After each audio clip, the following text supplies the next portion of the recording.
का काम किया था। सुप्रीम कोर्ट ने SC ST एक्ट को कमजोर करने का काम किया था। मैं एक बात और कहना चाहता हूं, उस 2 अप्रैल 2018 के आंदोलन में 13 युवाओं ने अपनी कुर्बानी दी। वो 13 युवा भी किसी के भाई थे, वो 13 युवा भी उनमें से कोई किसी का पति था, उनमें से कोई किसी का बेटा था। उनकी शहादत को मत भूलने देना। आप जब भी 2 अप्रैल आए उन सभी को नमन करना, ये मैं आपसे कहता हूं। क्योंकि जिस कौम का कोई संघर्ष नहीं होता, जिस कौम की कोई विचारधारा नहीं होती, उस कौम का कोई इतिहास नहीं होता। ये अपने जहन में पैदा कर लेना।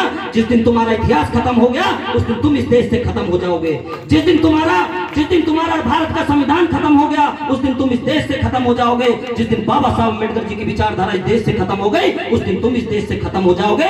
यदि आज तुम जीवित बैठे हो, यदि मैं आज वकालत करता हूं, यदि इस देश में कोई भी नौकरी करता है, वो करता है तो सिर्फ बाबा साहब अम्बेडकर जी की बदौलत है। और ऐसे लोगों से पूछ लेना जो ये कहते हैं कि मैं जो पढ़ रहा हूं मैं अपनी मेहनत से पढ़ा। ऐसे लोग जो कहते हैं मैं अपनी मेहनत से पढ़ा, ऐसे लोग जो कहते हैं कि मैं अपनी मेहनत से आगे बढ़ा, तो उनसे पूछ लेना कि जब बाबा साहब का संविधान नहीं था तो उस समय तुम्हारे पुरखों की क्या हालत थी। पीछे हांडी बंधी हुई होती थी और आगे झाड़ू लटकी हुई होती थी। ऐसे लोगों को जरूर याद दिलाना। जो लोग शहर से आते हैं आपके गांव के बीच में, उन्हें जरूर एहसास दिलाना कि आप इस मिट्टी से निकल के गए हो।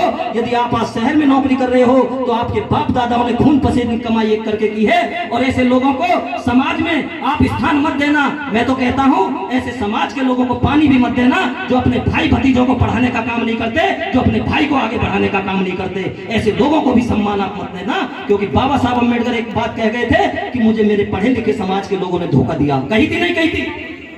मुझे मेरे पढ़े लिखे समाज के लोगों ने धोखा दिया। इसलिए ये बात जरूर याद रखें। और मैं ज्यादा बात बड़ी ना करते हुए, मैं जो उनकी पत्नी थी रमाबाई का जो योगदान है बाबा साहब के जीवन में, महिलाएं बैठी हुई हैं, बेटियां बैठी हुई हैं, मैं उनके जीवन की एक छोटी सी घटना बताऊंगा कि रमाबाई जिस समय उनकी बेटी थी इंदु, क्या नाम था उनके? 4 बच्चे थे। मैंने पहले नाम बता दूं, गंगाधर, रमेश, बेटी इंदु और बेटा राजरतन। क्या नाम था? गंगाधर। एक बार याद करें सभी। एक बेटे का नाम क्या था? गंगाधर। क्या नाम था? गंगाधर। दूसरे का बेटे का नाम था रमेश। क्या नाम था? रमेश। बेटी का नाम इंदु और बेटे का नाम राजरतन। बेटी जब इंदु थी वो बहुत बीमार थी। उसी समय बाबा साहब विदेश में पढ़ते थे। बाबा साहब जब विदेश में पढ़ते थे तो बाबा साहब के पास पैसे खत्म हो गए। और बाबा साहब उस समय जब विदेश में लंदन में पढ़ रहे थे तो वो उस समय जो ब्रेड होती है, ब्रेड को पानी में भिगो कर खाया करते थे। बाबा साहब जब पैसे खत्म हो गए तो बाबा साहब ने रमा को एक पत्र, यहाँ पर कितने लगभग सवा साल यहाँ पर बैठे रहे, उनकी कोई सुनने के लिए नहीं आया। इस देश के अंदर जो हक और अधिकार मांगने की बात करता है उस पर गोली चलाई जाती है। इस देश के अंदर जो अपना न्याय मांगने की बात करता है उस पे, इस देश पे लाठी चलाने की बात की जाती है। तो आप लोग सभी लोगों को संगठित करना है। जैसा भी रवि गौतम जी कह के गए थे, आप विषम परिस्थितियों में आज बाबा साहब की जयंती बना रहे हैं। हमें जगह जगह से फोन आते हैं, जगह जगह से पता लगती है। अभी आपके पास पहासू का एक गांव है, तुर्कीपुरावास, वहां पर बाबा साहब की प्रतिमा को रात को 2 बजे को हटाने का काम प्रशासन ने किया। वहां के लोगों ने कह दिया कि हम बाबा साहब की मूर्ति नहीं हटाएंगे, चाहे हम मर जाएंगे। उन्होंने कह दिया हमें जेल भेज दो, मुकदमे लिख दो, लेकिन हम मूर्ति नहीं हटाएंगे। ये आपका स्वाभिमान है। मैं इतना समझता हूं यदि इस देश के अंदर कोई स्वाभिमानी कौम है तो वो आप हो नहीं हो, ये बता दो मुझे।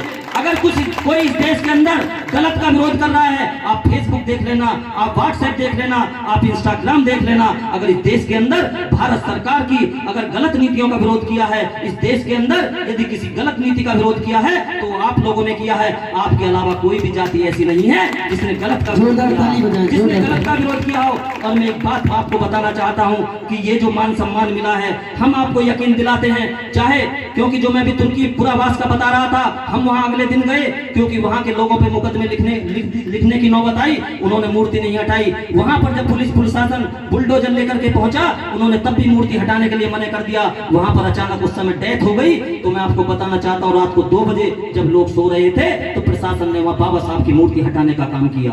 तो ऐसा इस देश के अंदर हो रहा है। और मैं एक बात, यहाँ कुछ और भी गांव के लोग बैठे होंगे, यदि आपके गांव के अंदर कोई डॉक्टर अंबेडकर भवन है और आपसे कोई वहां कहे कि हम यहाँ सचिवालय बनाना चाहते हैं, तो आप वहां सचिवालय मत बनने देना, क्योंकि जिन जिन गांव के अंदर अंबेडकर भवन बने हुए हैं वहां पर सचिवालय बनाने का काम सरकार कर रही है। और जब सचिवालय वहां पर बन जाता है तो ताला लग जाता है, और जब ताला लग जाता है तो भूमि कौन सी हो जाती है? सरकारी। इसलिए इस बात का ध्यान रखें। मैं आपको यकीन दिलाता हूं, हम बुलंदशहर के अंदर रहते हैं, चाहे 2 अप्रैल का कांड हो, चाहे 2 अप्रैल में आपके मान सम्मान स्वाभिमान की लड़ाई हो, क्योंकि 2 अप्रैल के जो आंदोलन हुआ